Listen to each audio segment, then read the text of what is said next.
up on YouTube, up on Twitch.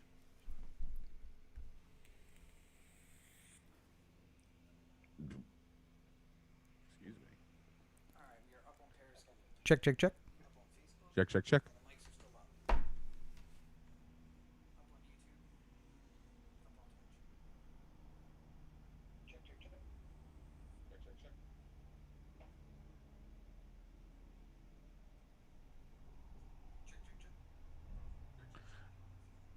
I think there's still something playing behind a little bit. It sounds good on my end. I just listened on Facebook, and there wasn't anything except for me talking after you were talking. Okay, yeah, I think it's okay. I think I think you were talking while I was listening and thinking that it was something else I was playing. Okay. All right.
Hey everybody, it's Rob. We're just about to get started with this week's episode. Less than 10 minutes left. While you got a couple of minutes here, why don't you go check out OTheAnthem.com. It's where you can find everything Oh The Anthem, including the merch store, the podcast, and all of the videos. Open up a new tab.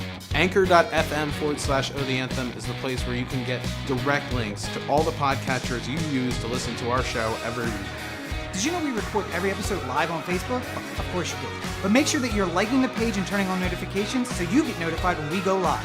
We make a ton of video content between the podcast, the short films, Heretics. YouTube.com/OTheAnthem is the place for it all. And of course you can find me on any social network at Robert N. Cheek. And me at LegendCB5. And you can find the podcast at Oh The Anthem on all your social networks. I really don't understand this anymore. So, first of all, just so you know what the outrage is this time, what Feinstein did this time. Oh, wait, so she yelled at a bunch of school kids? No, that was last time. Oh, that was last time. Okay, all right, yeah. Before that, there was the voting yes on Christopher Wray and the almost voting yes on Jeff Sessions and handful of other, no, we have to give these people a chance before everyone was just like, Diane, shut the fuck up and sit the fuck down. Don't talk about voting for Jeff Sessions. Yeah, I remember all yeah. this, yeah.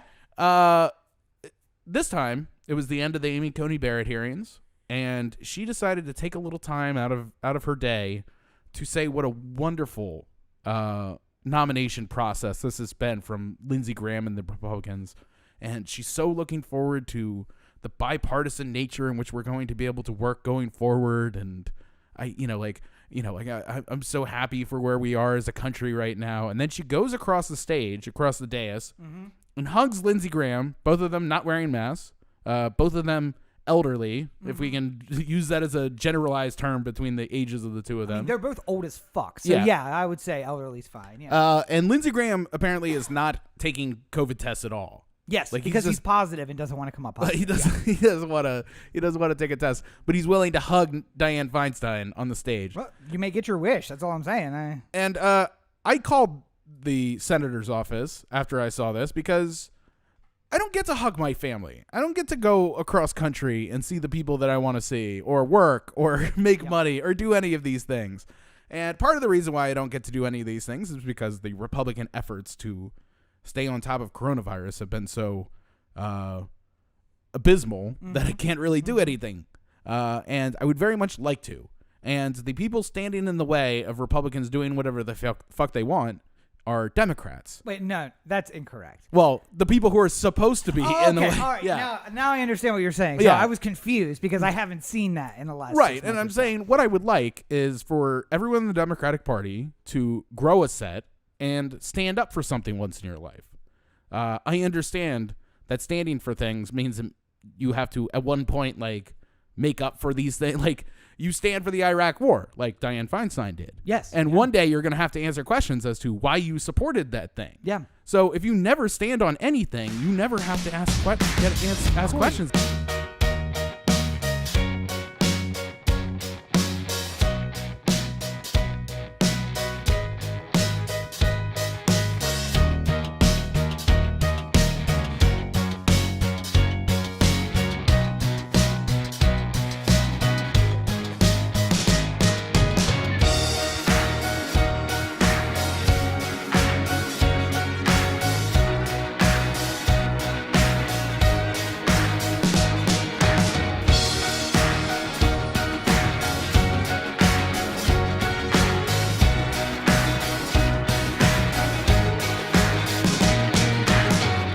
Biden's up by 10 points.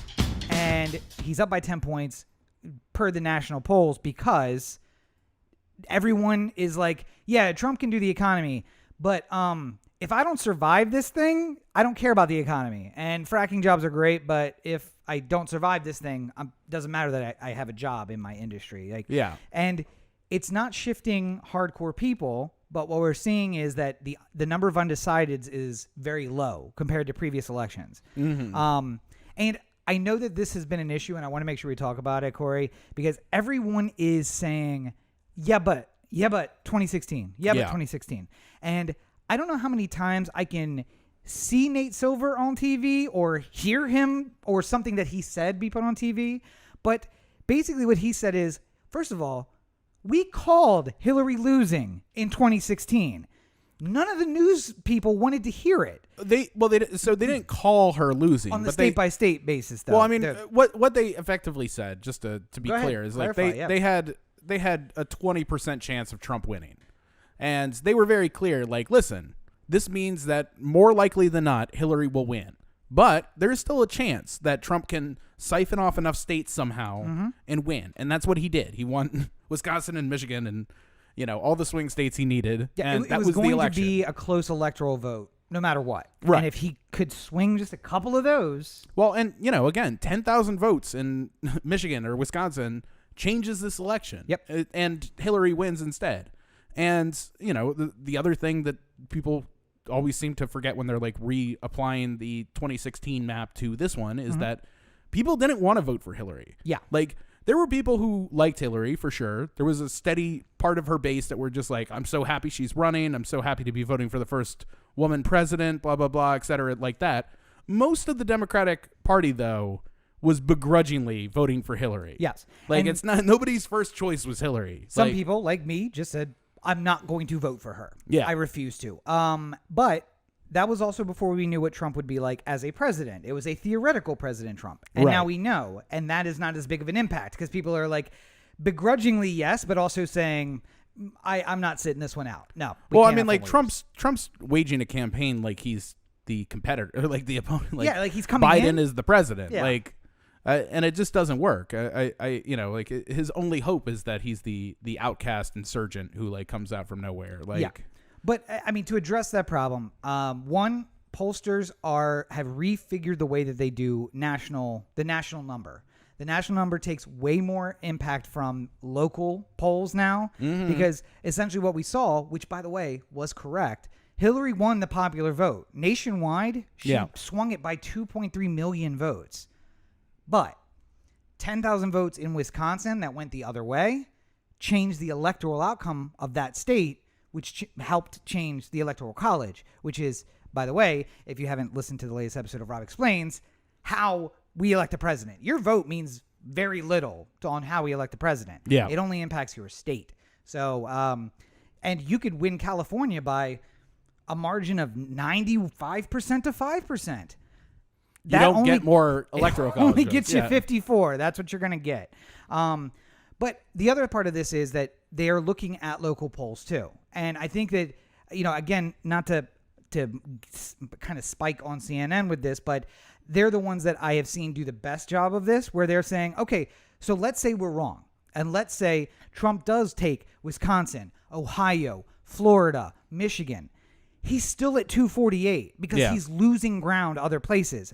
By the way, if you're a Democrat running, there is nothing better than a goddamn astronaut running for Senate in a state who's your party leading you into your election, because the things that now his name escapes me, Mark Kelly. Mark Kelly has done in Arizona to be like, hey, you voted for John McCain, an American hero. I'm betting you voted for him because he was an American hero, not because he was Republican. I'm an American hero. You should vote for me. Yeah. And the people being like, you know what? You're right. Yeah. I'm a Democrat now. I'm going to vote for a Democrat. And then that somehow transferring that.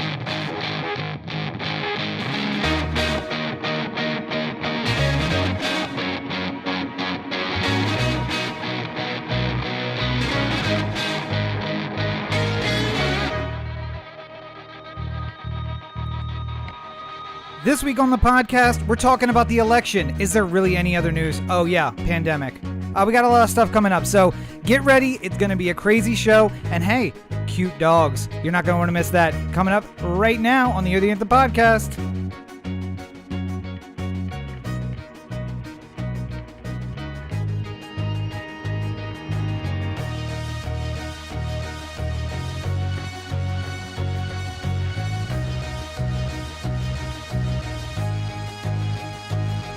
Part 2, because I hit the post every single time. Corey, I don't know if you're paying attention, but we're about to go live.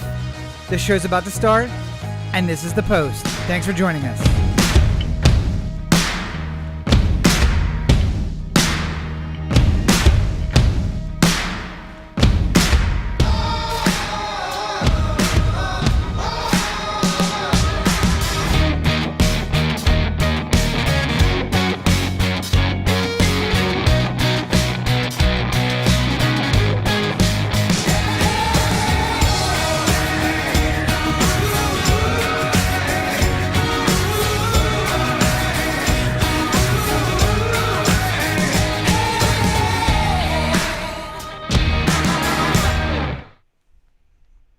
I hate weeks when nothing happens. This is Corey, and this is the Anthem podcast. Good afternoon, everybody. It's Rob, and I'm in quarantine. This is episode 344 of the Anthem podcast, coming to you from the city of Los Angeles. Luckily, because I wasn't in Los Angeles a few hours ago, from all over the place. But Corey is still in the hashtag OTA LA studios, high above the 110 freeway in downtown Los Angeles, California. Thank you for joining us. Yes, thank you for listening on your podcatcher of choice. The easiest way of doing it, anchor.fm/Oh the Anthem. Direct links to all the places where you find podcasts.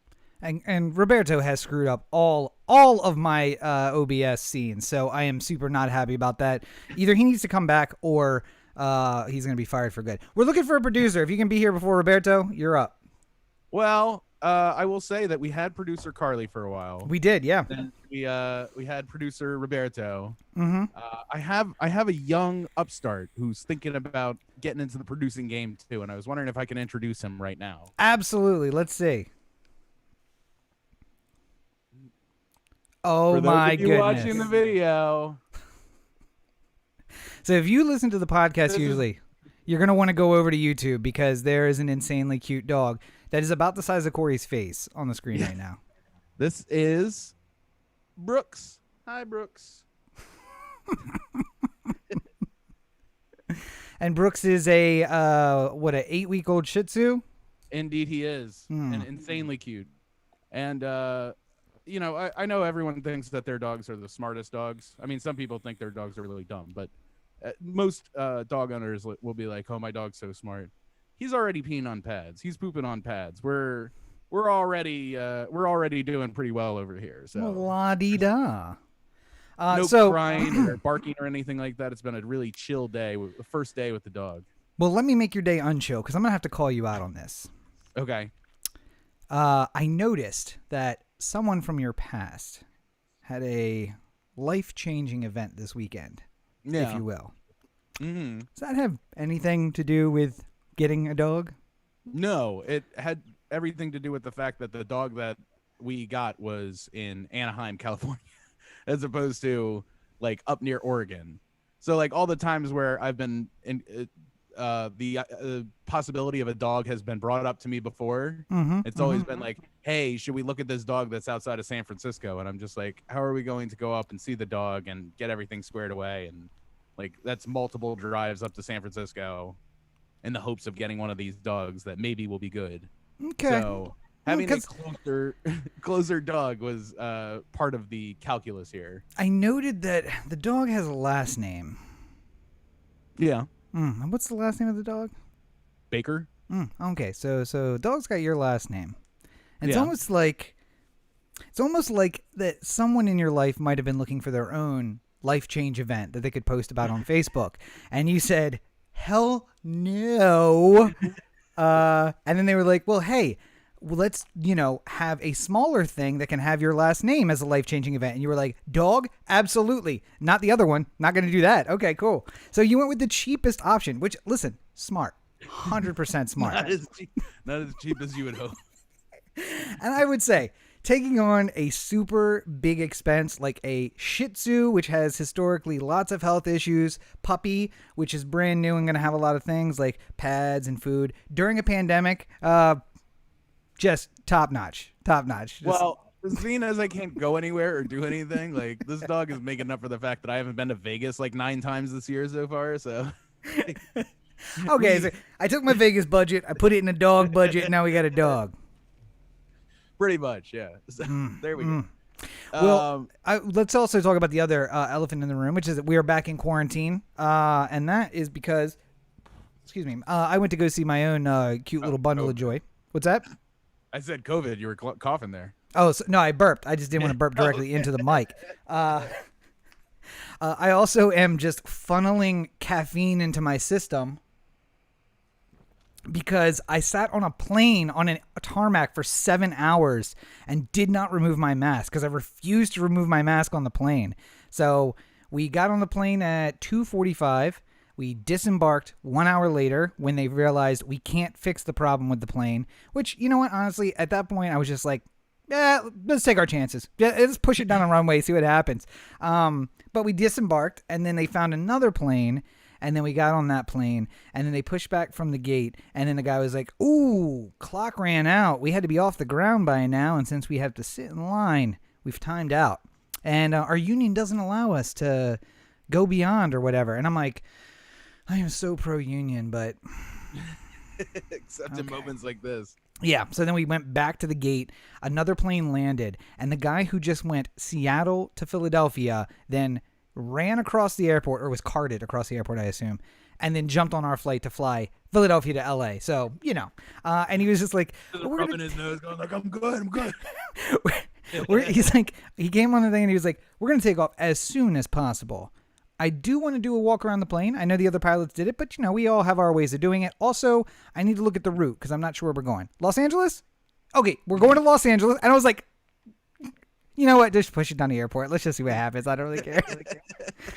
But yeah, so I made a surprise to, like, I guess Mac, but that was it. But otherwise, secret trip to Maryland, where I got a COVID test on Tuesday. Everything was good. Got on the plane on Thursday night, landed on Friday, and I was there Friday, Saturday, and he's with his dad for his birthday. So we did his birthday this weekend instead of next weekend, which is his real birthday, which apparently is the 14th, not the 13th, because I'm a terrible uncle and I don't know his birthday.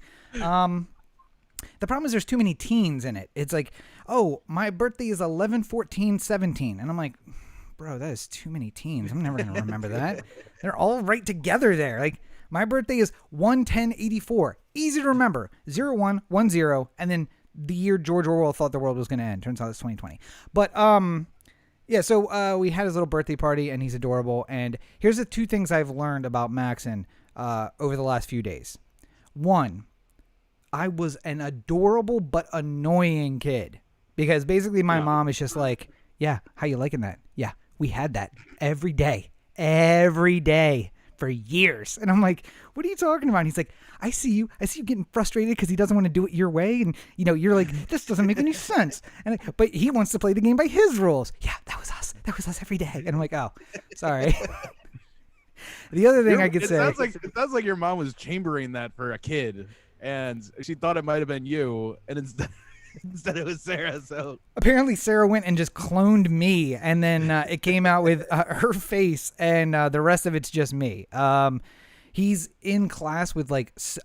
Also, I had 7-year-olds on my flight, and I just wanted to turn around and scream at him like, my 3-year-old nephew is better.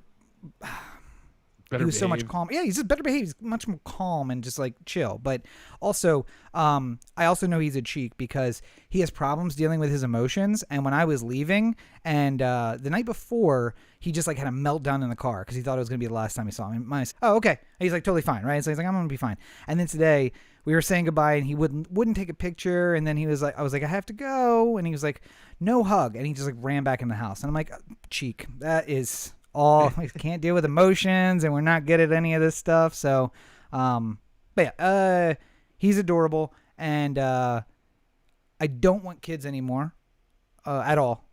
You've decided. I'm satisfied. I had a little conversation with him where he asked me like, "Where are your kids?" And I was like, "I don't have kids." And he's like, "You should have kids." And I was like, "Well, but if I have kids, I don't have." Mom been talking to you. Nana been talking to you. Tell her to shut her fucking mouth.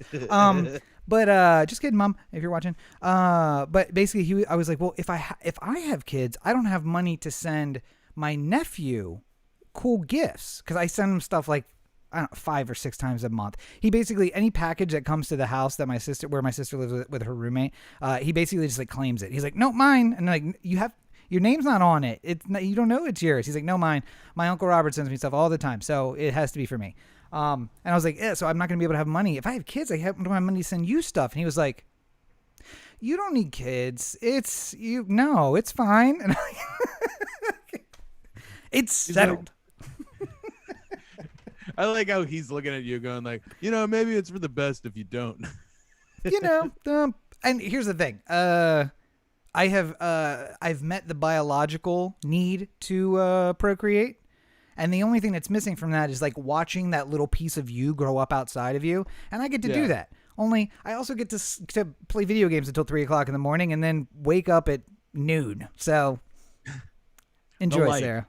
Enjoy, Sarah. You get to deal with a little asshole that's just like me for the rest of your life, and I get to do the fun stuff. I mean, I think the worst part of if you had a kid would be the moment where the kid says something back to you. Like every once in a while, Rob does this to me where like I'll be talking to him about some political argument or something like that. And then he'll say something in a way that I've never heard it said before. And then I'll have to think for a second. And I'm just like, God damn it. Rob's right. I had the whole argument figured out. And then I didn't think about this one little thing. And Rob figured it out. And at some point, some kid is going to like, if you had like a little kid, it would be like a 7-year-old version of you. And it's just like, well, why don't you just take 2 cars? And you're just like, motherfucking kid has figured it out and I haven't. Like, this is awful. I hate this thing. No, the worst part is Mom's going to come downstairs. We're going to have our underwear head and be sitting naked otherwise eating ice cream at 6:00 in the morning. And she's going to be like, what the kid makes a good argument. I don't know what to tell you. This started out with cereal and baths, and we ended up with underwear on heads and ice cream. I don't know what to say. He's me. I can't. But Sarah also reminded me on this trip that being that I am 36, about to turn 37, we have now entered the danger zone, if you will, where kids might just start popping out the woodwork. So I'm going to have to change all my social media because I don't want anybody to be able to find me. You're going to be able to find me at Daniel McAllister all over. Daniel that Robert P. Ed Cheek is coming back to haunt you. Gone. It's all gone. I'm not doing any of it. Daniel Explains. Danny Explains. That'll be the new podcast everybody can listen out for. Until all the kids start looking for Daniel McAllister. Because a good degree of them will be coming from hotel rooms booked to Daniel McAllister. That is also true. The only thing I know about my dad, my mom said he was a real dick, and his name is Daniel McAllister. That was on the receipt that my mom kept from 18 years ago. So I got that minefield for him until I found I am Daniel McAllister on Twitter. Yeah, so I got that minefield to mine to Start the account. The first tweet is just some guy going like, "Daddy." You're like, no. Nope. Like my most popular Vine ever, where it was just Robert, bitch, that ain't my baby. That's my policy on life. And you know what? Here's the thing. I wouldn't mind if some 18-year-old kid came and found me, as long as I was like, how old are you? 18? Like your birthday already passed? All right, statute of limitations. I ain't got to pay no child support. Come on here, Boyd. Let's go. How old are you? I'm legally not responsible anymore. 16 and a half? I ain't your daddy for another year and a half. You come find me in 18 months, then we can talk. I don't play that. I'll lock this a long time.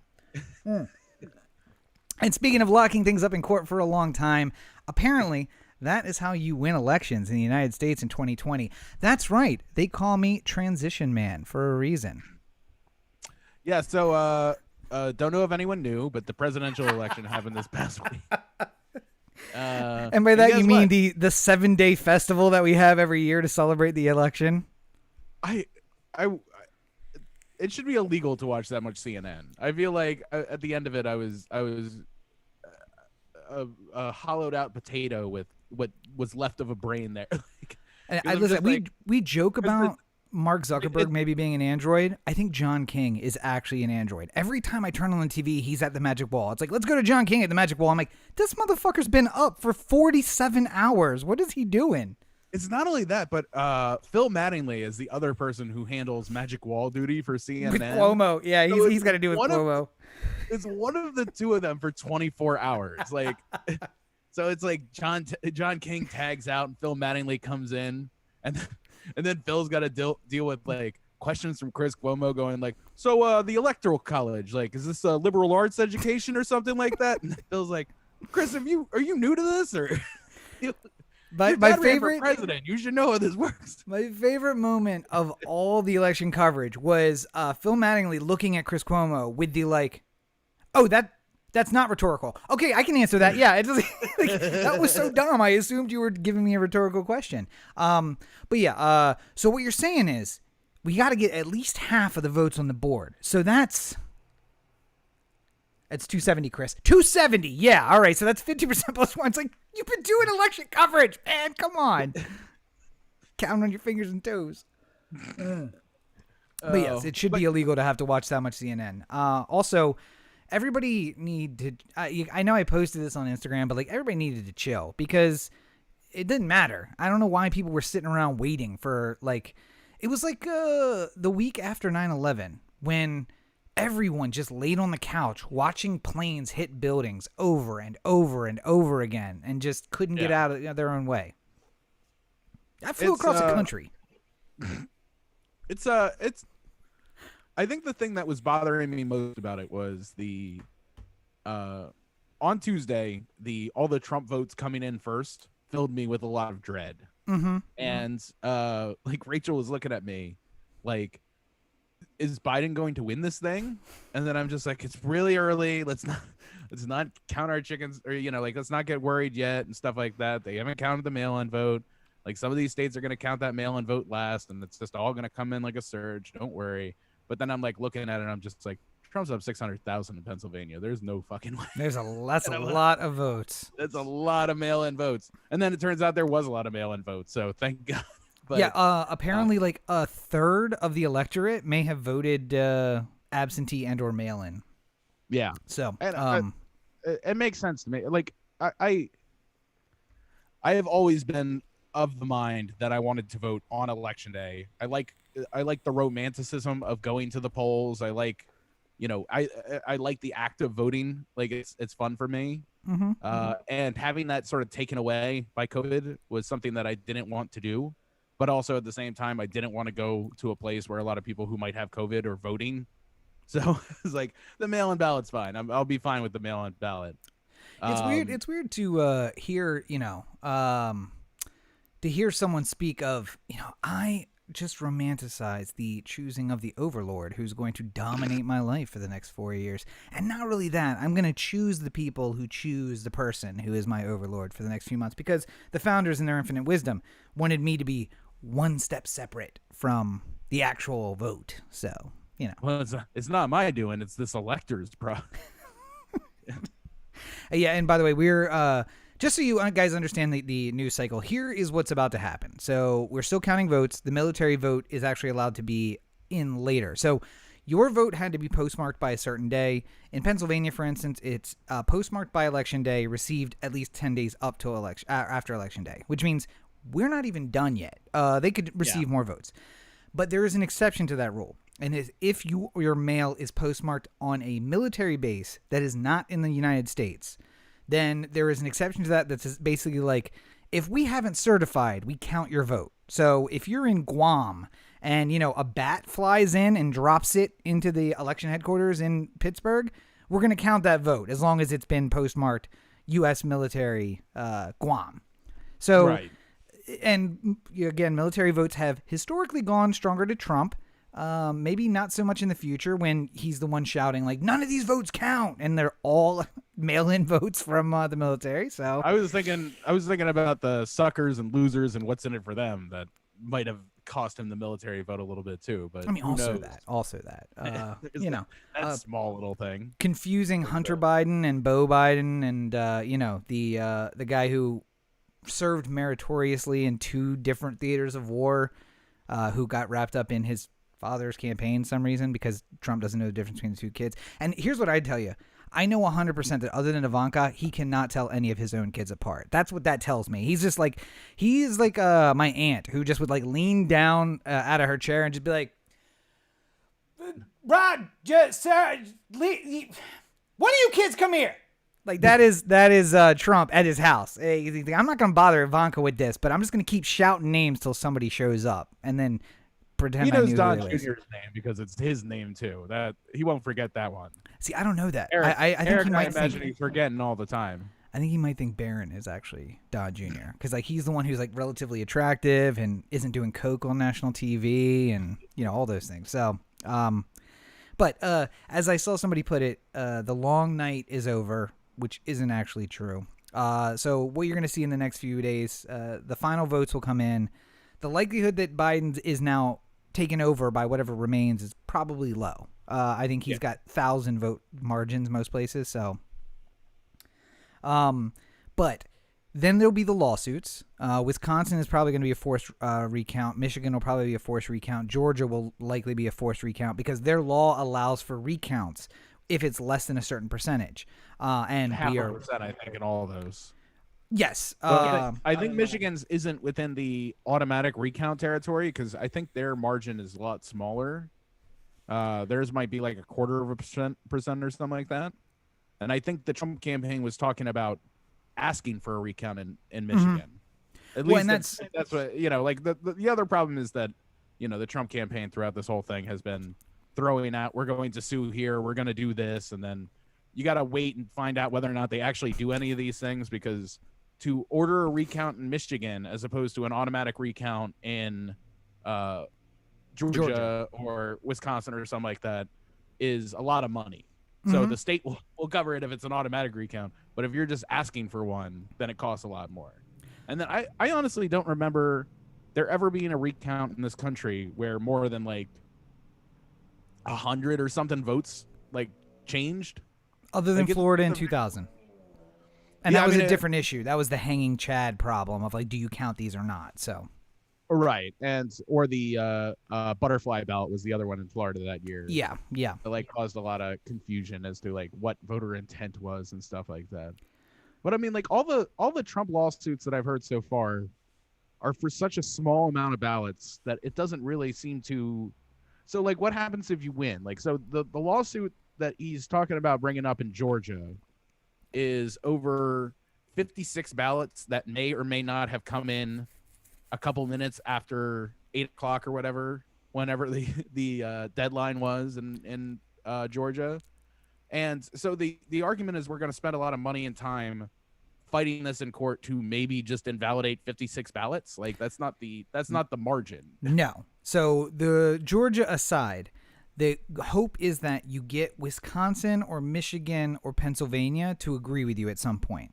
Then you use that as precedent to go to another state and say, so here's the line that's been drawn in your appellate district. Now, you are a state judge and you don't have to follow that. But if you're looking for an excuse, I gave you Here one it is. because we won over here on this. And I mean, that's the problem is that like it's you're shopping for forum to find something. Now, the good news is that there are the capital of Michigan is Lansing. Yep. So I think that there are 4 other Lansings. There's like a Lansing, Illinois. There's a Lansing, New Hampshire, a Lansing, Michigan. So the likelihood that they actually appear, that the Trump team actually goes to the correct Lansing is kind of low based on historical data. And that, of course, is that Trump said he wanted to have an announcement at the Four Seasons, and they did book the Four Seasons. Landscaping in East Philadelphia. Not the Four Seasons Hotel in Philadelphia. This is literally my favorite thing that I think has ever come out of this election, and it's not just that there's 2 different Four Seasons, and one is a very well-known fancy hotel, and the other is a landscaping service, but it's the fact that that mistake was made by a presidential campaign who is trying to argue that the other side is like so corrupt and like breaking all the rules, and they don't know how to. Oh, that's right. It's midnight now. All my lights just changed. Oh, the lights just went off. Ooh. Setting the mood lighting over there. What's going on? In case you were wondering, it's midnight on the Pacific time. So, I mean, as part of this, I'm sure that if you call Four Seasons Landscaping, when they answer the phone, I'm sure they just say, Four Seasons. And if you call the Four Seasons Hotel, by the way, because I know whoever made this hasn't ever called the Four Seasons, they actually say something like, "Thank you for calling the Four Seasons by Marriott, a JW Marriott Hotel. This is Clarice. How can I help you?" And they were like, Four Seasons. Hello, yeah, Clarice. Four Seasons. We'd like to book you for a press conference. What? Don't you guys do press conferences? I mean, yeah, we got space for it, I guess, if you want to come do it. We could do it if you want. We got 15,000. Is that going to cover it? Yeah, that'll cover it for sure. We can do it. What's the address again? That doesn't sound like it's downtown. Well, we're downtown adjacent. Okay. So here's the greatness of the timeline here. Trump tweets, press conference, 11 a.m., Four Seasons, Philadelphia. And then the Four Seasons tweets, there is no press conference scheduled for the Four Seasons today. Nobody from the Trump campaign has talked to us, blah, blah, blah, blah, blah. And then Trump deletes the original tweet and then tweets out, a press conference, 11:30, Four Seasons Landscaping Company or whatever it is. It's like, conveniently located between the adult bookstore and the crematorium in East Philadelphia. what a fucking shit show. Like, because think about it like this. Like, if you say you were going to court for something, right? Like you were wrongly accused for killing your wife, and it was really the one-armed man who did it, right? And you need to hire a lawyer. And you look around, and you can't get any of the top lawyers, so you have to settle for Rudy Giuliani or someone of his ilk, right? Wait, is he the guy with his hand in his pants in that video? In the Borat, yes. No, okay. So you have to hire a Rudy Giuliani-like lawyer, right? And then you're showing up for court. You're like in your suit. You're ready for the whole thing to start. You're looking around for your lawyer. And then he comes in. He's just like, like, oh, sorry, I'm late. I got pulled over for a DUI, but it's all right. I bribed the cop. And you got to like look at him and you're just like, should you be my legal counsel at this moment? If this is how badly you fuck up on the way to help me, is this something that I want to examine further?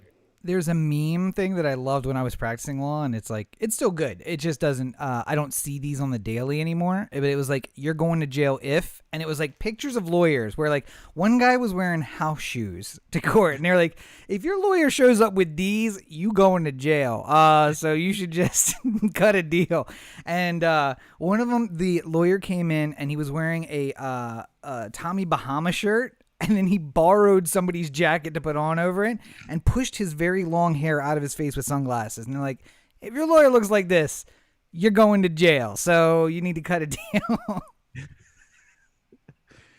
I can't even. And the other thing is that like Trump, in part of the preparing for possibly having to have a legal fight upcoming in this election, looked at Jared and was just like, we have the legal team all squared away, right? And Jared's like, yeah, no problem. We got it. Problem. We got it. And then he turns it around and it's Pam Bondi and Rudy Giuliani. Like, Like, all right, who's still bar approved here? Anybody? Damn. I would imagine that when Trump was like, "Get me the finest set of election lawyers you can find," like you're thinking that he's gonna put together like an OJ style dream team or something like that, like not Giuliani and Pam Bondi. What are the odds that Jared put together a really great team, and then they went to meet Trump, and Trump's like, I don't know any of these guys. Who are these guys? And like, this is literally the primo election law team in the country. And he's like, nah, we got to get Rudy in here. Is Rudy still in the building? Pam? Is Pam here? Can we add these? And then all the other lawyers were like, nah, fuck this. And they left. And it's just Rudy and Pam now. Sad. I don't get it. But obviously, the point of this being, Trump is fighting the results of the election on grounds that, as a former attorney, do not make sense to me. As a political scientist, I have the degree. They don't make sense to me. As a scholar, if you will, of politics, they don't make sense to me. Have you heard anything that, other than the automatic recounts, which the states are like, yeah, we got to redo the vote. We got to count them again. And by the way, how upset's Nevada going to be when they finish in 6 weeks and then they got to redo that same vote like the next day? Poor people. We'll have it by the next election. Don't worry. But have you heard anything? By the way, the memes last week of making fun of Nevada were chef's kiss, just beautiful. I loved it. I was enjoying every single one of them. Well, and I think I told you on near election day, my theory is that the state Secretary of State there was like, all right, we have a chance to be a kingmaker here. We can make every president come to Nevada. So we need to time this out exactly right. Okay, how far are we? 86. All right, we're right on track. Oh, Pennsylvania's caught it. Well, shit. Never mind. All right, just whenever you're ready, give me those ballots. Because it felt like they were trying to build it up to be like, Arizona's going to call, and he needs 6. He's got to get 6 to get to 270, and guess who's got 6, baby? Right here. What's amazing to me about the whole thing is that, like, it would be the same way if the election ever came down to California. Oh, yeah. Like, if it's like all the states were decided except for California because, I don't know, some Republican from California was running for president. Nixon came back or something like that. They didn't even support him in California. Reagan, maybe. Maybe Reagan. Maybe Reagan gets a bunch of people who go like, I'm going to vote for somebody who came back from the dead. Sure, why not? If it ever came down to California, people would be just as upset with us as they are with Nevada because we have the same sort of rule where it takes like 8.5 weeks to count all the vote. Well, I mean, 8.5 weeks is being easy. I think somebody sat down on ballot and was like, all right, 2016 is officially counted. We're ready. When's the next election? Tomorrow? Fuck. All right. There are like 8 million uncounted ballots right now in California. It's just like, so if Trump takes all of these, he will still not win the state. We can call it. It's fine. It's not even that. It was I checked the results today for a local race in LA County, and it did the update, like updated today at 3:00, and I looked at it, and it was 70% done. Just like, by the way, you know who's out though? What? You know who's out? Who? Jackie Lacey. Oh yeah, I know. Gascon beat her. Out. Thank God. And at some point, we will get into some smaller parts of this. We don't have to do this right now, but the fact that Uber and Lyft basically bought a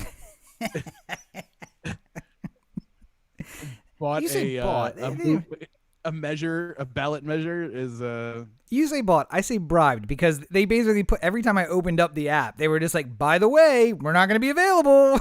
Like, oh, well, yeah. The worst part is that, like, so the reason that, just real quick on that one, just in case you don't know, Prop 22 was whether or not to allow Uber and Lyft drivers to be independent contractors. Yes. Because the last election, there was ballot measure 5, which meant that nobody could be independent contractors anymore, or at least from a professional standpoint, you couldn't hire somebody as an independent contractor without giving them the rights to health insurance and everything else that comes with it. It essentially made it the same. So why hire them as an IC? Yeah, but it literally has laid waste to a lot of people in the independent, like me, who I don't work one job every week for the whole year. I work on 20 to 30 jobs a year under normal circumstances. Yeah. And it's 20 to 30 different people that I'm working for. So that messes up with me, and it messes up Uber drivers and Lyft drivers. So I can see the reason why they want to overturn that. But also Uber and Lyft was like bigfooting everything, saying, we're not going to run in California if you don't vote for our fucking bill. So It's up to you. It was kind of it's up to you whether or not you ever want to get an Uber again in California. And then I think that literally worked on a lot of people. So it was a much more difficult issue to explain to people, but basically Uber and Lyft just spent so much money and just got it passed. And I wish whoever ran their campaign did Jamie Harrison's too, because there was a lot of money spent on that one and he did not win. So No. But and I do want to. And now Lindsey Graham's going on Hannity going like, the vote is rigged. Yeah. I hope the vote was rigged in South Carolina. The vote is rigged everywhere except for in South Carolina. It's completely legitimate in South Carolina, just so we can say that for sure. But in every other place, other states. I have to adjust one thing. Can you talk about the Kim Classic election in Baltimore, which was also apparently rigged? Can I? Yes. So it was Cummings' seat that was up there, and it was Kwesi Mfume versus Kim Classic, and I don't know if I'm pronouncing that right. I don't really care. She's not going to be around for much longer, so it doesn't matter.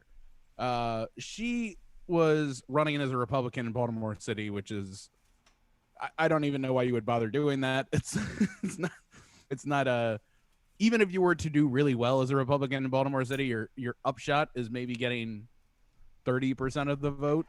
So, anywho, she got absolutely curb stomped by Kwesi Mfume, who was the former head of the NAACP, which helped him in a majority black Baltimore. And I don't understand why all these people think that just saying that there was voter fraud or some corrupt practices going on is going to make us look the other way on like a 80-20 drumming. You're telling me that there's no chance a Republican won that seat, Corey, and I'm calling you a liar. There's absolutely. I don't know if you saw. She was super popular. She was on Fox News, the #1 news show or news network in Baltimore, isn't it? She. What did she misspell in one of her ads? She ran an ad where she I swear to God she misspelled Baltimore or something like that, or something, or election, or there was a very important word that she misspelled in an advertisement, and it was I know that there was a couple one where she had the neighborhoods from Baltimore. One of them was in Baltimore County. It wasn't actually in Baltimore, and then there was, I think the misspelling was of the neighborhoods. Like Holland's Market wasn't spelled correctly, and it was just like, I'm here for all of Baltimore, Baba. And I'm like, wait, first of all, one of those neighborhoods. She had the weirdest ads too, because it was literally like girl boss. Yeah, like just like walking in high heels and a dress through like all these Baltimore neighborhoods that are falling apart, and she's just like, "This is what Baltimore's like, and I'm gonna fix it." And I'm just like, "How? what's your plan?" So, yeah. Also, what's your plan to go into the minority and somehow get money for Baltimore, a place which your party hates on principle? I don't understand. I just remember when Hillary lost in 2016, there was some conversation that was happening in Clinton HQ about whether or not they should look into whether or not there was any irregularity in the vote, because the margins were thin enough. Yeah, across Wisconsin and Minnesota and Michigan and Pennsylvania and stuff like that, where if there was some sort of corrupt practice going on, perhaps it might have actually made some sort of impact on the vote, because 10,000 votes, not likely, but maybe there was something there. It's not the same as being down 100,000 in Pennsylvania like Trump is with Joe Biden or whatever it's going to end up being. But the idea was like, the Democrats basically came to Hillary afterwards and was just like, listen, you are going to ruin us for a generation if you do this. Yeah. Just take the defeat, walk away. Like we can't put even if we could potentially overturn this whole thing, it's not going to be worth the damage to our reputation to do it. And we lost the Senate, by the way, so it's not going to matter. You're going to be a lame duck. So, and I just can't with these Republicans who are not only arguing that there was some corrupt practice that kept them from winning, but doing so in races where they got just absolutely hosed. There was another one with the guy running against Karen Bass here in L.A. And again, it was like, Karen Bass took 80% of the vote and he took like 13 or something like that, which is a usual. That's an LA split. Versus Democrat LA Yeah. special, much like Baltimore. And he's putting up tweets going like, I'm not going to concede. I'm going to the Board of Elections and I'm going to demand a recount because this isn't right. And I'm just like, dude, what's the benefit? Like, maybe something went really wrong and 5% of the vote shifts. You're still getting beat 75-20. So there's no point. Like, what good comes from this other than the ruining of your reputation? I saw the to be a bad loser. The Onion story where it was like, in last-ditch effort, Trump to change his name to Joseph R. Biden Jr. in order to... If he didn't like his own name that much, it might be possible. But otherwise, I don't know. It's an interesting... you know what? And the worst part is that, like, there's been 10 lawsuits so far filed on behalf of the Trump campaign. Yeah. He's 0 for 10 so far in these lawsuits. And a healthy amount of them, the judge like literally would like look at them and be like, where's the evidence? And it's just like, well, we heard some guy talk about it. It's like, that's hearsay. I can't accept that.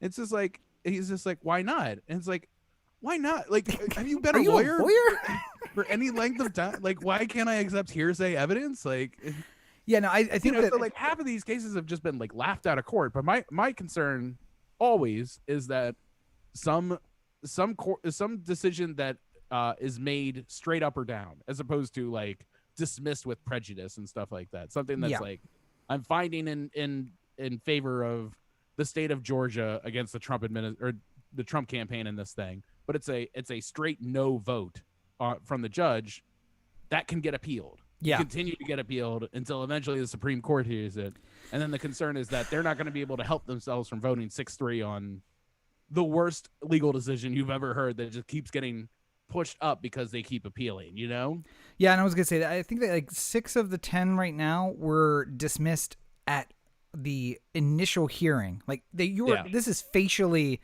incorrect. You're just making an assumption that's wrong. And then a few of them were like, all right, how about this? In 3 weeks, we're going to have a proffer of evidence. You bring in what you got, and then we'll see if this continues. And then they said things like, all right, so what we have is this election official heard from 3 voters. And like, okay, where are those voters? Well, we don't have those voters because he didn't get his name. But we have this guy. Nope, that's hearsay. We can't use that. All right, well, that's what we had. So where do we want to go from here? Like, have you been a lawyer? What's going on? But you're right. A straight no, or something that gets through those initial phases and actually hears evidence, like we sit and have a trial, is appealable. A decision at the end of it, yeah. Yep.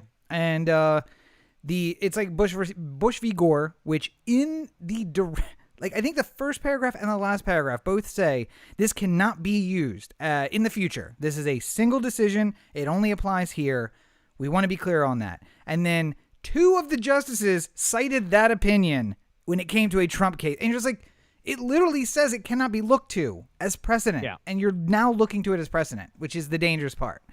Because now there's another one of those people on the Supreme Court. So, yeah.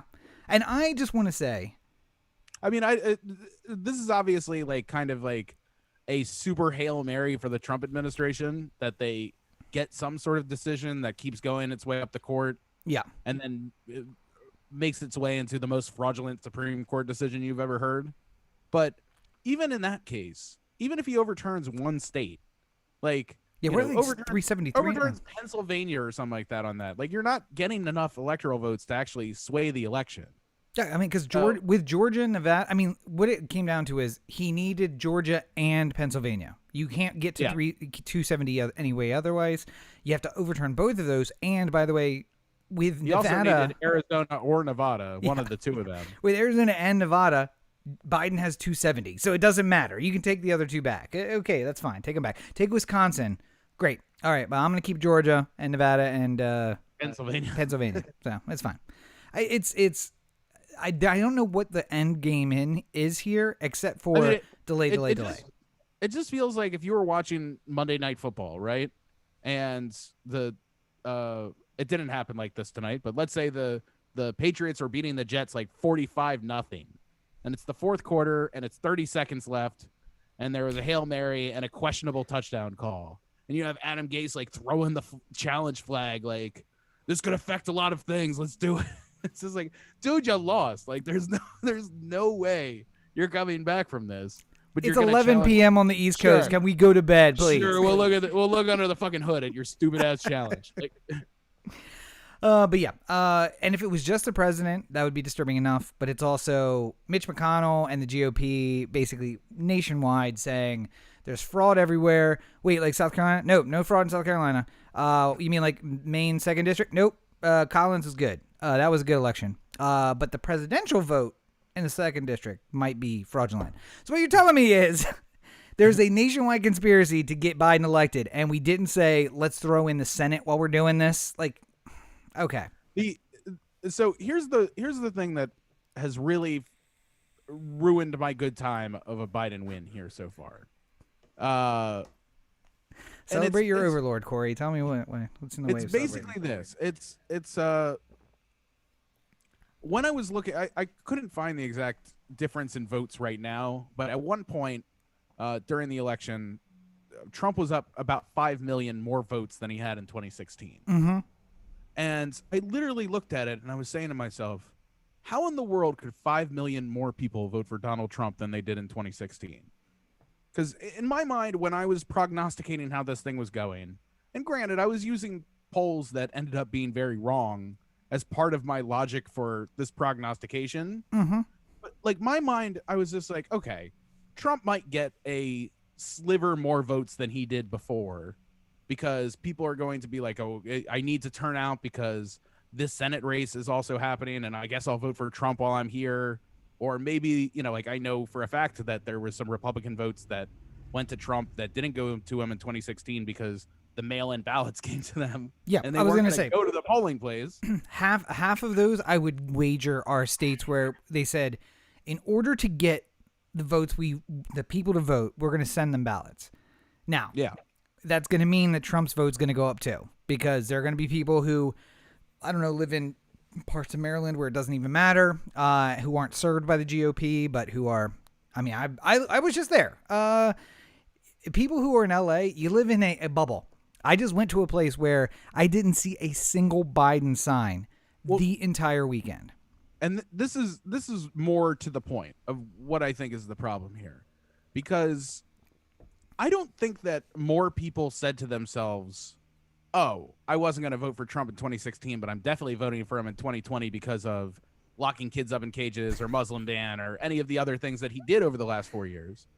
It's because I really think there's a philosophical shift in the Republican Party between the ideals and the principles that you had before, the small government, the like more independent liberty and stuff like that. Those sort of things have just been cast aside in place of owning the libs. Mm-hmm. And I thought about this a lot because Trump will do things that are not conservative like ideology, but it's something that really pisses off Democrats.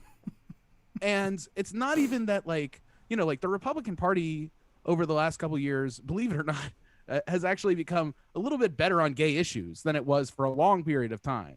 It is not an automatic disqualifier if you were pro-gay marriage as a Republican anymore, like it used to be if you were in the 80s or early 90s. Yeah, right? there's a caucus now, right? Like the Lincoln Log something like that. I don't remember exactly what it's pro-gay GOP, where it's like we're going to vote with you on everything except for marriage equality, essentially. Yeah. But owning the libs as just a generalized political philosophy doesn't necessarily mean that whatever the liberals hate is going to be the right thing to do. Like it's just angering half the country. And I honestly, because I'm like watching people with like fuck your feelings t-shirts and stuff like that, and I'm like, this person doesn't get subtle political differences. This person doesn't understand what the difference is between like a flat tax and what Joe Biden is proposing or anything like that. They just know that Trump irritates liberals. They've been a Republican for all their lives. And in this goal, if the Democrats are upset, then the Republicans must be happy. Yeah. And this whole philosophy is torpedoing any kind of chance that we have of actually making any kind of reasonable progress in this country. Because we talked about you remember Ted Yoho, the congressman who called AOC a bitch And or a fucking bitch? just re-won his district? No, didn't. Lost Oh, to didn't? No. He lost in the primary to a former aide of his in the congressional office who ran to his right. That's so right, yeah. he lost to somebody who was further right than he was. And it literally did hurt him to say fucking bitch to AOC because it cost him that primary. But that seat's still Republican, but it's not Republican by Wayne Gilchrist or Ronald Reagan or any like Republican hero that you would think of. It's by somebody who is, just barely there of QAnon. Like, Well, it's not. That's Gilchrist, right? Gilchrist lost to Andy Harris, who was to his right in the primary. Yeah. And then the seat went to Andy Harris. And again, I have had conversations this weekend with people where I'm like, what is wrong with the Biden tax plan? Well, he's going to raise taxes. Okay, you do not make $400,000. This household does not make $400,000. If you included my income in this household, it would not be over $400,000. Yeah, but you don't understand that the rich Democrats are going to pay off their senators in order to make this have loopholes. And I'm like, Democrats don't have the Senate. Like, maybe if the Democrats have the Senate, but Democrats don't have the Senate right now. So where's your argument at? Well, they're going to pay it off. It's always going to trickle down to the middle class. And I'm like, you sound like a communist. What are you talking about? You sound like me. That's shit I say. How does that make you want to vote for Republicans? Here's the real thing. If you want to know why it always trickles down in the middle class, it's because the rich find a way to not have to pay the taxes. If you make enough money, you can afford a really good accountant who can find you all the loopholes that'll keep you from paying taxes. Yeah. Like Amazon is not paying taxes because they choose to. It's because, they do choose to. They choose to find the person who allows them to set up their corporation in a way where they don't have to pay taxes. But 30 years ago, it made sense to vote Republican because you're right. That was the party that was like, no, we're going to get something close to a graduated floored flat tax where it's like stages. You fill it out on a postcard, you're good. That is not the Republican Party anymore. How do you think that this Republican Party is somehow going to address that Joe Biden tax plan with something that's not like, you know what, we like it, but there's not enough money being given to rich people. So what we're going to do is we're going to have a tax break as well as this tax plan. Like, if you think about all the money that got hoarded in the Panama Papers, like that sort of aspect of it, plus the constant stories you hear about Trump paying $750 a year in federal taxes and stuff like that, which they think he's a genius for, by the way. You would quickly realize that if everyone played by the rules and there wasn't, like these huge loopholes that allowed rich people to get away from paying the taxes, then we'd be able to pay for a ton of social programs without having to do anything else. Just literally Bezos paying his fair share could be the difference between Medicare for all and whatever health plan that we currently can come up with the pennies and dimes we're scraping together. I also made the argument we're spending $1 trillion on defense. And the person who I was talking to treated this like it was new information, that we spend more than the next 12 countries combined, 10 of which are allies. But I'm like, if we cut it in half, that gives us $500 billion to play with. I could renovate every school in America in one presidential cycle with $500 billion a year extra. Yeah. You want to make really great schools? I can do that. You want Medicare for all? The total cost of the program is $3 trillion. Sounds like a lot, but that's 12 years of half of the defense budget. That's all it is. And not even 12 years. That's assuming that $3 trillion was a not true number, and it's going to actually be more than that. But like literally 6 years of half of the defense budget, or 3 years of the defense budget, and we have Medicare for all. I just really hope that anyone who's listening to me is really thinking about the idea that owning the libs political philosophy is not beneficial for you either. Like, I would love it. I'd love nothing more than if the Yankees had some sort of embarrassing story every single day in the paper that made me feel better about myself. Yeah. There's even a part of me that would enjoy if the Yankees lost every single game for an entire season. They went 0-162. I would be filled with personal joy. But is that good for baseball? Is that good for the Orioles proving that they're a better team because they can actually beat the Yankees. No, it's not, because you don't have it. Like it just enjoying the suffering of others is not making you better. It's just making people suffer for no good reason. But, and I was gonna say, if the Yankees lost every game and then the Orioles won 42 games and finished in 4th in the AL East, that doesn't make the Orioles a good team just because they finished better than this schadenfreude feeling you have about the Yankees. When Boston is going to win 110 games and go on. It's like, we still didn't make the playoffs, folks. I don't know where you think this is a win for you. Good for you. Yeah, I just don't. I was hoping that when I watched 5 days of election results, I would come back with a feeling like there has been a clear and serious repudiation of Trump. But that just did not happen. And I honestly think that just a lot of people are voting with the what angers Democrats, because I am a fan of the Republicans, and anything that angers Democrats is good for me. Like, this is the policy I need. Like, I know you're not a big comic book fan, but do you know who the alternate Superman is? Like the Dark Superman? The Bizarro Superman? Bizarro Superman. Okay, so I just want you to understand that over the next 4 years, I'm going to be Bizarre Obama, because I am going to drive that hope from your soul, and by 2024, there is going to be no hope within you for anything in the future. I look forward to all the hope being drained from me. Bizarre Obama. Bizarre Obama. That's actually really good. I might have to make myself up like a red, white, and blue poster where I'm like, Bizarre Obama. Hope? Just nope. Well, yeah. No. Oh my God, that is. Look at. All right. Patent pending. Or wait, what is it? Trademark. No. Copyright. All of them. We're covered. It's all good. But just when you thought the election of 2020 is over, it's not. As I mentioned earlier, Georgia not only is going to have to do a recount, but it was within 0.5% for both of the Senate seats, which means both of those Senate seats are going to have a runoff. And there is a chance that the Democrats will win both of those seats, but there's also a chance that a Republican will win one and a Democrat will win one. Basically, right now we are at 49-49. No, 48-50. If everything, there's still some races to be decided, but 48-50, right? But it's basically looking 48-50 right now. Yeah, Republicans in the lead, and everything could shake out 50-50 with Kamala Harris having the tie-breaking vote on every vote. Also, I have a feeling Susan Collins is about to have a revelation that she needs to act a little more centrist and a little less Trumpy. But I don't think she learned her lesson at all. She won without too much trouble. So no, but I think that without Trump in office, she's going to be like, okay, now I can actually be a centrist Republican where she wants to be. I guess so. Yeah, she doesn't have to worry about like a tweet storm from Trump in the morning, calling her out and making her life difficult. Yeah.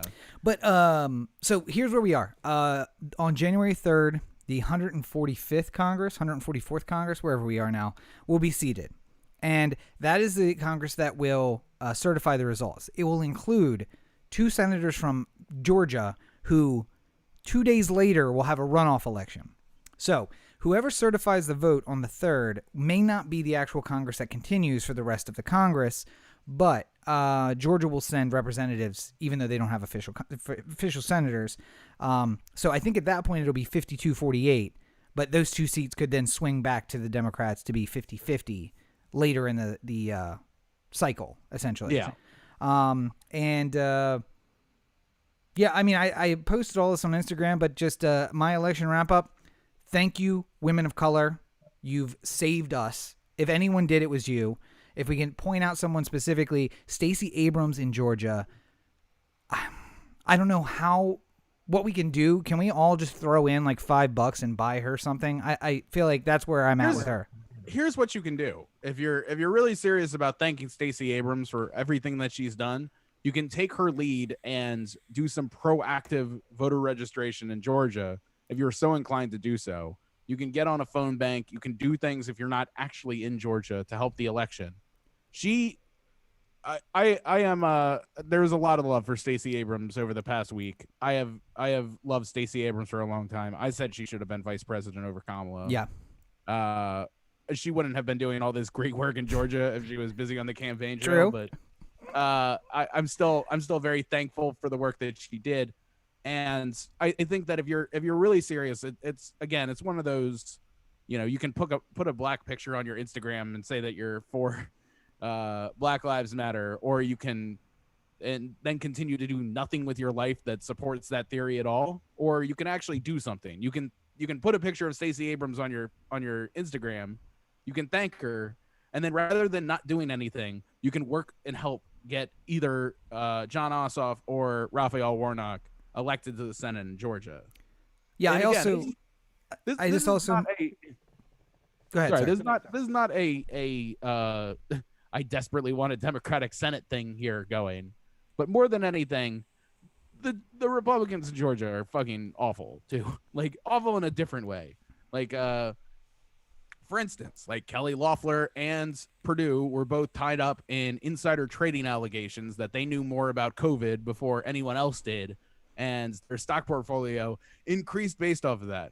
Not only that, Kelly Loeffler is very rich and doing very good. She owns a WNBA team in Atlanta. I don't remember what the Atlanta WNBA team is called, but she owns that team, and it is. I just can't even. These two do not deserve to be in office. Like, if you want to be a Republican and you want to run, you can. You just have to not be awful. Like that's my new baseline. I'm willing to vote for a Republican at some point, as long as they are not literally just the worst people being shoved through. You know what I mean? I said if you want to do more than that, getting voter registration is great. Everyone who lives in LA, who is just like, what can we do? Here's the deal. Houston, Dallas, Austin, Fort Worth have very similar weather to LA. Atlanta is a beautiful city. Move. Because there's a film industry there. And in Atlanta there's a film industry, but we are within a hair's breadth of turning Texas blue, not because we've changed the vote, but because a bunch of hippies have moved into Texas and live in the cities, and they almost outnumber everyone else now. And same in Georgia. And you know what? If you came from the East Coast and you don't mind cold, Michigan, Wisconsin, Pennsylvania, move there and go vote there. But other than that, like that's where we're at. Banning the Electoral College is bad for a lot of reasons, which I spent 3 episodes of the Rob Explains podcast explaining. That's not really what we need to do. We need to get more voters in the right places and make sure people can vote. By the way, another 5 or 7 million people were cut from the voter rolls again in Florida and Georgia and Louisiana and Texas for being maybe they might have been a convicted felon, which just means their name was similar to somebody who was a convicted felon. Like, yeah. If we're going to say count all the votes, which is what Joe Biden is saying, great. Then we need to send the new Justice Department, not this one because this one's corrupt as fuck, but send the new Justice Department into places like that and be like, how are you cutting people from the voter rolls? Because here's what we're going to do. Every time we find a voter who shouldn't have been cut from the rolls, we are going to cut your funding federally by 0.01%. How many voters am I going to find? Yeah. And you start putting in some consequences and people will stop doing shit like just cut 300,000. They're close. Their names are close. I don't want to go look through it, so it's fine.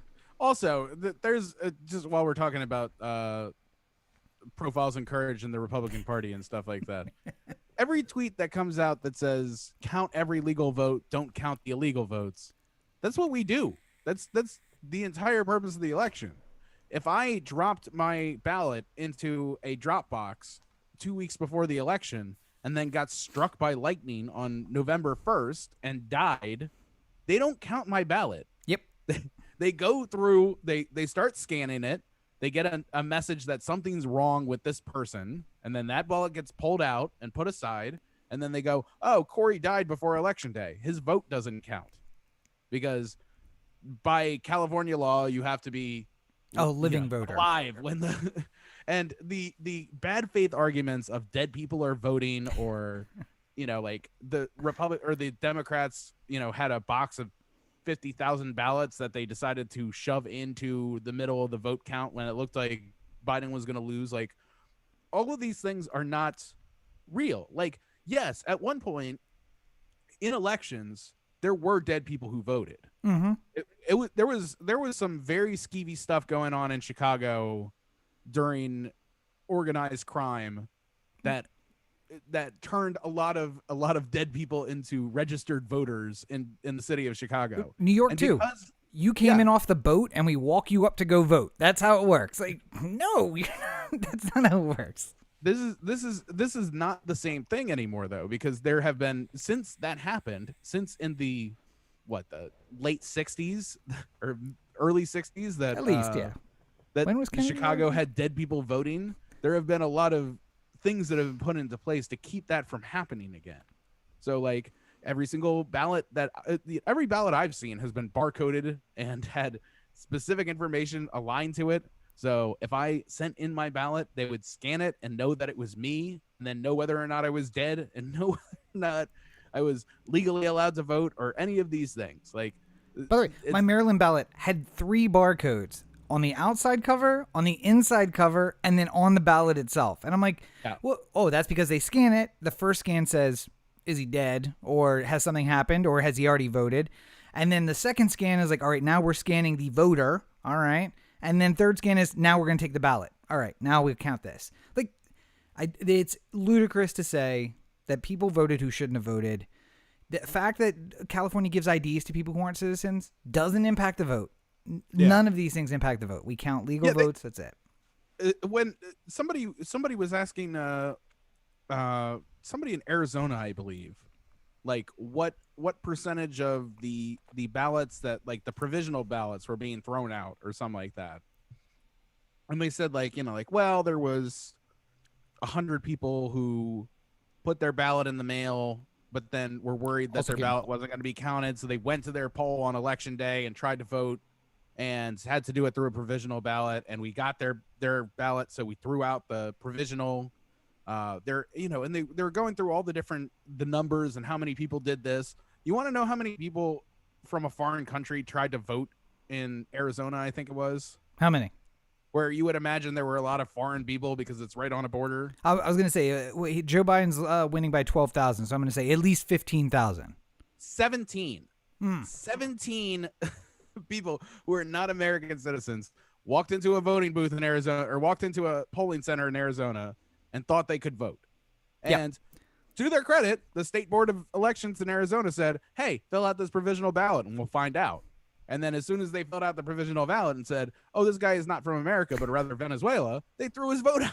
That's how it works. Yeah. There By are the way, systems in place that keep this from.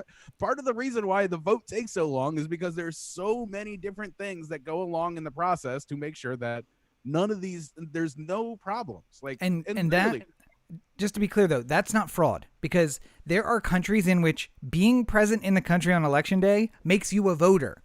And I don't think it was Venezuela. I want to say it was somewhere Central America, because I think the rule in El Salvador or Guatemala is just basically like, are you here? Have you voted yet? No? Yeah. Okay, come in and vote. Like, yeah, I'm from America.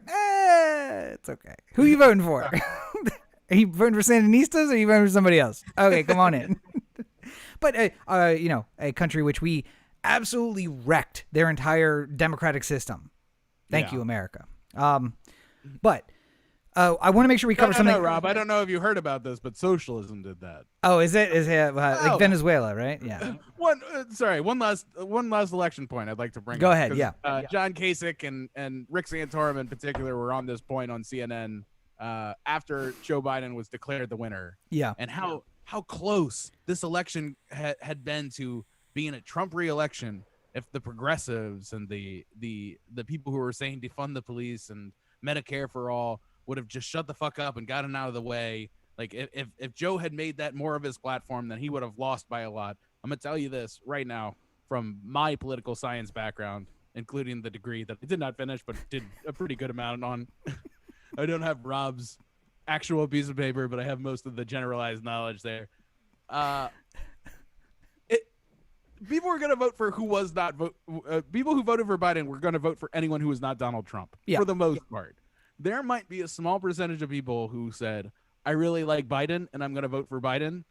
I imagine any one of them would have voted for Elizabeth Warren if she was up there on the stage, or Bernie Sanders, or almost anybody. Like, this was not and as far as Biden's vote is a referendum on Trump, it means that 74 plus million people decided that they would rather have whoever was not Trump. So let's not act like having a centrist was the reason why Democrats won this election. I would rather argue that this is your warning. This is the last time we're going to do this. This is the last time we're going to hold our nose and pull the lever on this sort of thing. And if you give us a Joe Biden again, we're just going to say fuck it. If the stakes on the other side are not Trump, we're going to say fuck it. Like, that's the problem. If it's Marco Rubio versus Hillary Clinton in the 2024 election, I'm just throwing out a moderate Democrat. No, I'm not voting for Hillary. I'm not voting for Marco Rubio either, but I mean, like, I'm not voting for Hillary. I'm like, you have to actually make it worth it for these people. I think that there's an argument too, though, that Trump was the same way. That people voted for Trump because he wasn't Hillary, and they're like, let's see what happens. And then we came 4 years later, and we're like, okay, anybody who's not that guy, who are you throwing up? Biden. All right, good. He's got experience. Let's do it. Sure, why not? Couldn't be worse. Yeah. But I mean, honestly, Ted Cruz might have beaten Hillary Clinton. And obviously the polls were nonsense, so we can't even look at the polling from 2016. But there's a chance that Ted Cruz, as crazy and ridiculous as he is, might have beaten Hillary Clinton in the end. Because people would have just said, either I'm not going to vote, I'm going to stay home, or, you know what, like, let's give him a try. Let's give him 4 years and see what happens. Because that's basically what they did, which was my advice, as I recall, from 2016. Yeah. That's why you said vote for Trump in 2016. Yeah. Let's just see what happens. To be fair, I also just wanted Civil War. Fast forward in time to where you're wearing a gas mask, trying to argue why you have to wear a gas mask on the airplane. Yeah. P.S. I got a video that's going to come out this week on my YouTube channel about how American Airlines is dumb, and how I literally looked at a COVID officer and said, "You're making me take off a 100% effective mask to put on a piece of cloth." And she was like, "I understand that. Can you take the mask off?" And I'm like, all right, sure. This is dumb as fuck, but I'm going to do it because I don't want to stay here. I want to go to the place I want to go. Because I paid $80 for a flight, and I'm going to use it, goddammit. Oh, first of all, not $80 anymore, and also not skipping seats, not skipping rows. We back to every dumb American's traveling. Sardines in a can kind of thing. Yeah. But, okay, so let's lightning round because we're already over an hour. Let's lightning round the last couple of things. Non-election talk. So, well, kind of. Transition. Trump had his own Bloody Sunday, Monday Massacre, where he fired a bunch of people. And as you aptly pointed out in our discussion before this, he basically fired everyone standing between him and firing a nuclear missile, which is very disconcerting. Yeah. Well, I think back to when Susan Collins voted no on impeachment and said that Trump learned his lesson. Yeah. And I just think about what could be happening in the next 70 some odd days with no guardrails in between Trump and doing something really fucking stupid. Yeah. And more, if you're gonna mistakenly book the Four Seasons landscaping company, I don't trust you with the nuclear football anymore. I'm sorry, I didn't trust you before, but I'm saying, like, now specifically, really. And I was going to say the other aspect of this is one of those firings was the Secretary of Defense, who apparently the only thing people can find that he disagreed with Trump on was using federal troops to put down what Trump was calling an insurrection, which was protests. He didn't want to send federal troops in. So that means that if there are great protests in the next 70 days, expect federal troops, the Army or the Marines, to meet you in the street. And it's one thing to meet the National Guard, but it's a whole other thing to meet the Army. Yeah. And there was another one about a Department of Justice higher up who quit because Barr was trying to argue that they needed to send troops down to, like, these states where the vote is in question and stuff like that. And he's just like, I'm fucking out. I'm not doing that. I don't want anything to do with this. There's going to be a tribunal after this, and I don't want to have my name on this at all, anywhere. Listen, I only want to go to The Hague to visit. So other news, Trump firing all the qualified people who stand between him and nuclear war. Biden already has a COVID task force team which is not made up of the My Pillow guy and doctors that tell him what he wants to hear. It's made up of the preeminent epidemiologist and virologist who are available in the world. And I just saw the list and I'm like, I don't even know these names. Let me look at their qualifications. And the paragraphs under their names, I didn't even have to read through. I'm like, good, happy. I don't care. It's like name, quarter of a page of education and skills. All right. Name, quarter of a page, education and skills. I'm like, then we look at Dr. Andy Sudeikis or whatever the guy's name is, who's the head of the COVID thing now. And it's like, name. Tony Atlas? Yes, Atlas. Yeah. It's like, name, graduated medical school, practiced plastic surgery for 4 years, Trump team. All right. Tony Atlas reminds me kind of Dr. Leo Spaceman. Yeah, it's exactly what it is. Help me, Dr. Spaceman. Did you go to medical school? Of course. I went to the Ho Chi Minh School of Medicine. That is him. That is Ho Chi Minh Dr. City Atlas. School of Medicine, yeah. He's like, listen. As you can see, I have my card right here. Dr. Tony Atlas. Like, the quotes are what I'm looking at. That's disconcerting to me. I don't really understand why the quotes. And he's like, I got an ongoing lawsuit with the state of Pennsylvania about the quotes. We're going to figure it out. Don't worry about it. I'm hoping I can lose the quotes soon. So let's just say Biden's team come January 20th, hell or high water, will not be Atlas and the My Pillow guy. It'll be qualified people. And over under, Corey, 2 weeks national mask mandate, January 20th. I mean, I would think that. So I think that we might actually be there on most states before then. And because it's a state by state decision, I don't imagine we're going to get 100% adoption of this sort of thing because, Alabama is just always going to say, fuck you, no matter what you tell them. So there's no point in hoping that we get all 50 states here. But I think we're going to get a lot closer because some states that had been against it already are going in, like Utah is now having a mask mandate. And they were not up for it before at all. It was not even part of the discussion before. But then in the past week, I think something like 20% of the people they've tested have come back with coronavirus. So they're like, yeah, we're past the point of of saying that we're not going to do this. We really have to do this. And that's the other news from the week. The numbers are up insanely across the board, across the country. I told my parents, I love you. I would not have come if I hadn't already booked the ticket and taken the time off work and done it. And the last thing I need to do is to sit and play Call of Duty for 96 straight hours because I took the time off and I'm just going to sit in my apartment. So I came, but numbers are up in California. They're also up in Maryland. They're up everywhere. Up by a lot in Maryland too, if I remember correctly, from what I was reading. And from my own personal objective, it's not really so objective, but objective view, I see why. Like, I witnessed someone fighting with a Walmart employee about wearing a mask into Walmart. And I looked at the guy and I was just like, you're wearing a bandana on your head. Slide it down, bro, and you're good. He didn't want his bald spot to show, I guess. Anyway, so the numbers are growing out of control.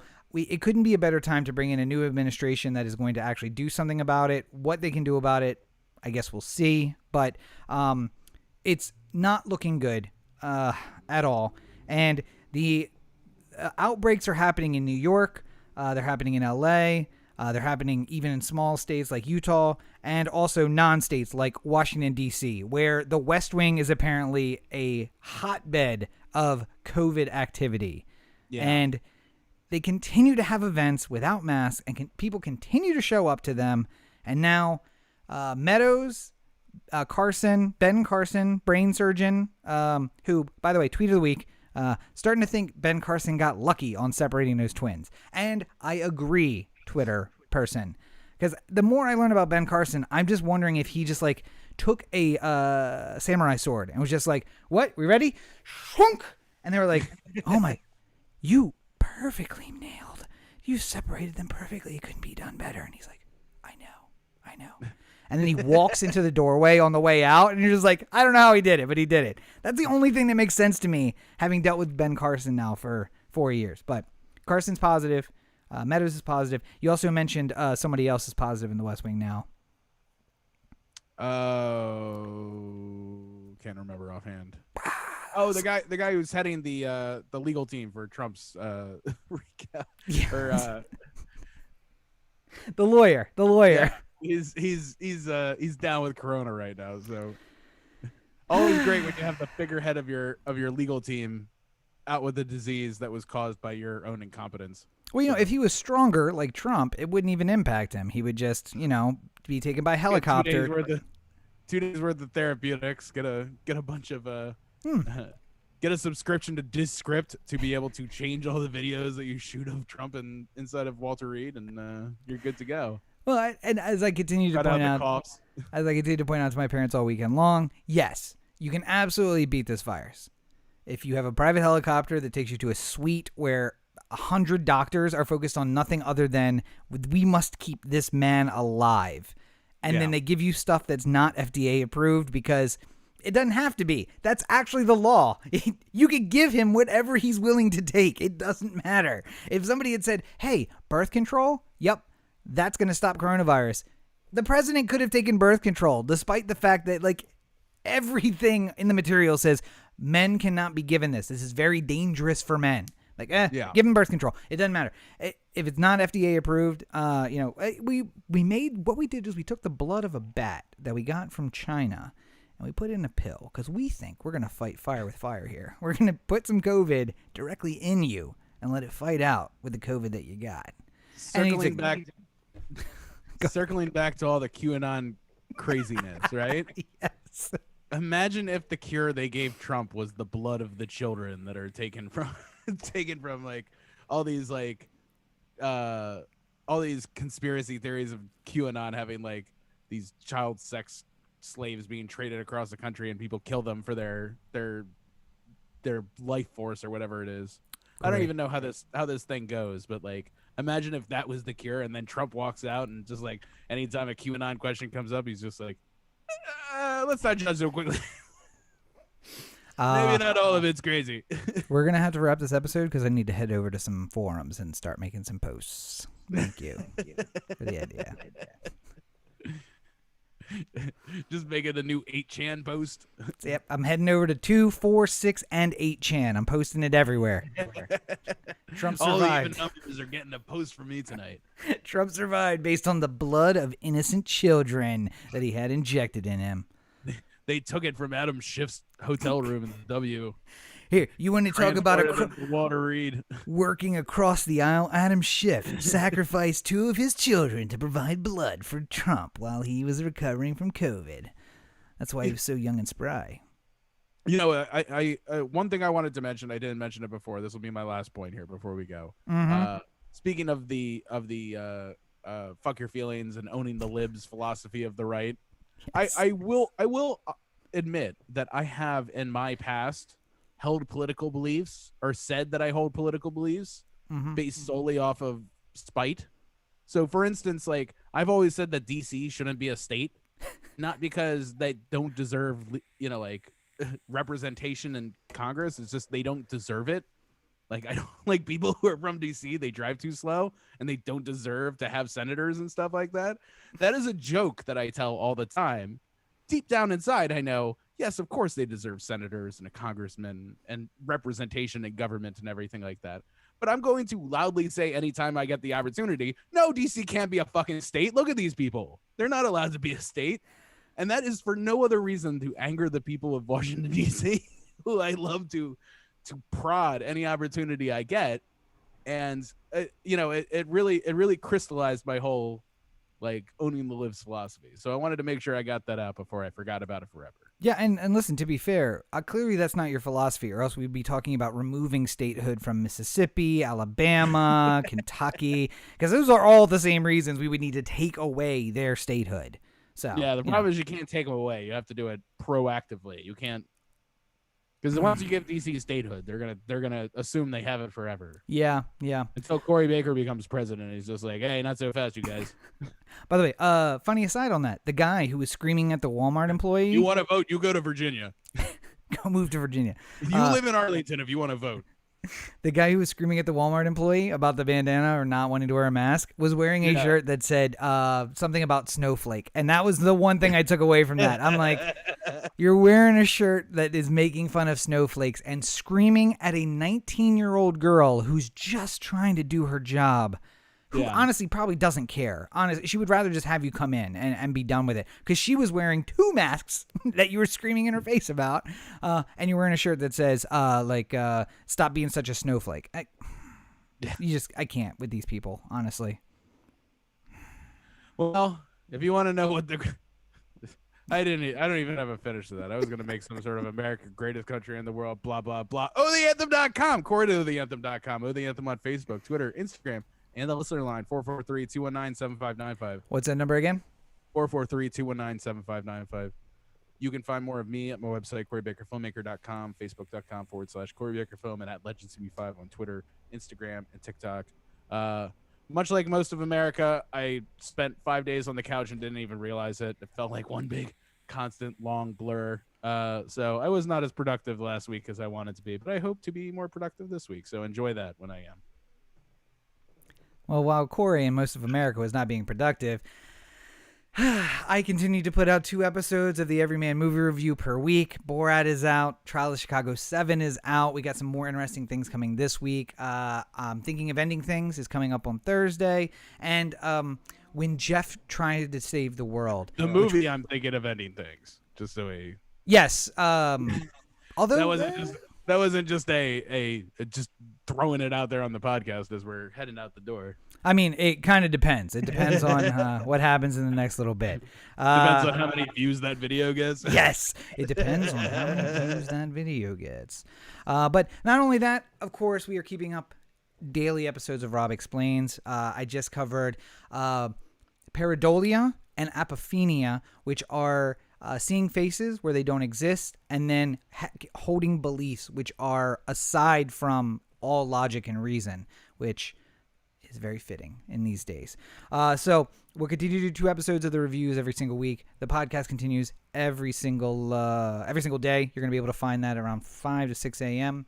Wherever you get podcasts. Social media at Robert and Cheek everywhere, at least for now, until my children start tracking me down, my unknown children.